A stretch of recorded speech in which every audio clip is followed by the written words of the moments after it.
The Thing in the Walls. In the quiet village of Black Hollow, nestled deep in the English countryside, there stood an old manor known as Greystone House. Locals said it had been abandoned for decades, but lights were sometimes seen flickering behind its broken windows, and strange noises echoed at night. Scratches, whispers, and sometimes crying. Eleanor, a 29-year-old historian, inherited Greystone House after the sudden death of her uncle, Harold Whitmore.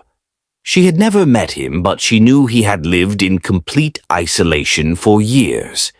With a mix of curiosity and obligation, she traveled to Black Hollow to claim the property and decide what to do with it.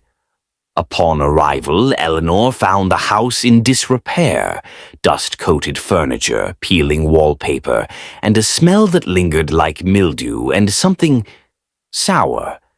She intended to stay just a night or two, but as a historian, the age and mystery of the house intrigued her. That first night, Eleanor heard the scratching.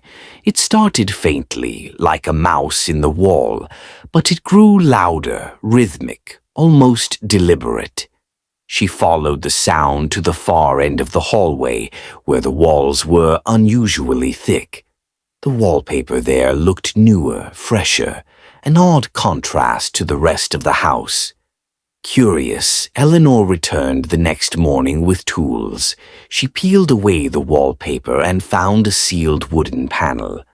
When she pried it open, a rush of foul air escaped, like the breath of something ancient. Inside was a narrow crawl space, lined with old boards and dust. It was too dark to see where it led.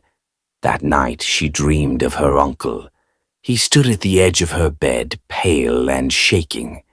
His mouth moved, but no sound came out. Behind him, something loomed in the shadows, long-limbed with hollow eyes and a mouth that stretched too wide. She woke up gasping, drenched in sweat. The next day, she researched her uncle's past. Villagers avoided the topic, but one elderly librarian whispered something strange. Harold used to say the house had voices, said something lived inside the walls and watched him sleep. He stopped talking to people, boarded up the east wing, and never left.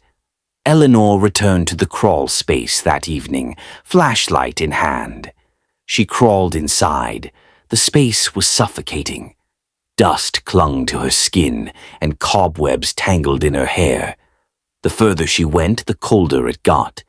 After several feet, she found scratch marks on the wood, deep gouges made by fingernails. Then she found a small doll, old and eyeless, sitting upright against the wall. Suddenly, the flashlight flickered. The air grew heavy. A voice whispered from behind her ear, "You're not supposed to be here." She spun around, but the crawl space was empty. Heart pounding, she scrambled out and sealed the panel shut. Eleanor tried to leave the next day, but her car wouldn't start. Her phone had no signal. She considered walking to the village, but realized she didn't know the way. She had arrived using GPS and hadn't paid attention to the route. That night, she set up a voice recorder by the panel. She wanted proof she wasn't going insane. The next morning, she listened back. For the first hour, nothing. Then, the sound of breathing, shallow, raspy, too close to the microphone. Then came a voice, low and growling, "Let me out." Eleanor dropped the recorder. Her hands trembled. She was no longer curious. She was terrified. She boarded the panel back up, nailed it shut, and tried to burn sage, muttering desperate prayers. But the scratching returned, louder, angrier. It echoed through the vents, beneath the floors, behind every wall. That night she woke to find the doll from the crawl space sitting on her pillow. She screamed, but no one heard. The house swallowed her voice. The following days were a blur. Food spoiled rapidly. Shadows moved against the light. She stopped sleeping. Her eyes sunken, her skin pale, she began talking to herself. Or so she thought.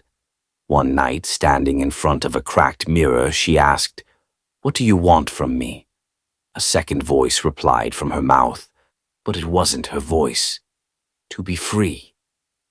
That night she dreamt again, of a room with no doors, no windows.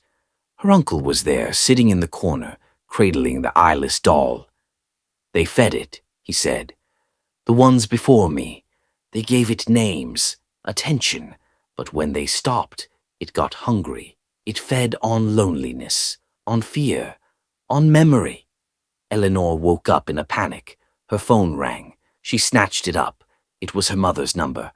"Hello? Mom? Please get me out of here." But a child's voice answered, "Mommy's not home right now." The line went dead. Desperate, Eleanor set fire to the east wing. Flames roared and smoke choked the halls, but when she fled outside, the house was still standing. Not a single scorch mark. The next day, she tried to leave through the woods. She walked for hours and ended up right back at the house. The house wouldn't let her go. She found old journals in the attic, written by past owners over a century. All told the same story. The scratching, the voice, the dreams, and eventually, madness. Each journal ended with the same line, "It lives in the walls." And now, it lives in me. Eleanor was never seen again. The villagers say the house is quiet now, peaceful, as if it's satisfied. But sometimes when the wind is just right, you can still hear the scratching. And if you get close enough to the walls of Greystone House, you might hear a voice whisper, "Let me tell you a story."